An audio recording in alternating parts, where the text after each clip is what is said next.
காதலினுடைய அடையாளமாக என்னுடைய காதலியினுடைய பெயரை பச்சை குத்திக் கொள்கிறேன், அல்லது நான் காதல் சிம்பலை நான் வரைஞ்சிக்கிறேன்னு சொல்றதெல்லாம் இதெல்லாம் ஹைலி சினிமேட்டிக் தானே தவிர இது சாஸ்திரத்திற்கு விரோதமானதுதான். உனக்கு காதல் என்பது உன்னுடைய அந்த காதலியின் மேல் அதிகமான காதல் வைத்திருக்கிறாய், பற்று வைத்திருக்கிறாய் என்று சொன்னால் அதனை வெளிப்படுத்துவதற்கு பச்சை குத்தி கொண்டுதான் ஆக வேண்டும் என்பதெல்லாம் இல்லை. உன்னுடைய மனதிலேயே நிலை நிறுத்தினாலே போதுமானதே. உன்னுடைய காதலியின் உருவத்தையும் அல்லது அவருடைய பெயரையும் உன்னுடைய மனதிலே தான் நீ பச்சை குத்தி கொள்ள வேண்டுமே தவிர உடம்பிலே குத்தி கொள்ள கூடாது.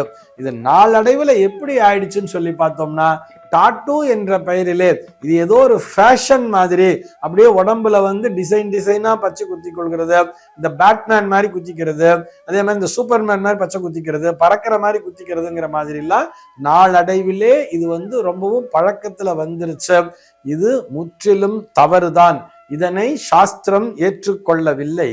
இதனால் நாம் பாபத்தை தான் சம்பாதித்துக் கொள்கிறோம். இறைவன் நமக்கு அளித்த உடம்பினை நாமே துன்புறுத்தி கொண்டு நமக்கு நாமே காசை கொடுத்து நம்ம ஏதோ வம்ப விலைக்கு வாங்குறான்னு சொல்றா இல்லையா, வம்ப விலைக்கு வாங்குறான்னு சொல்ற மாதிரி பாபத்தினை விலைக்கு வாங்கி கொள்கிறோம். நிச்சயமாக இதுபோல் பச்சை குத்தி கொள்ள கூடாது.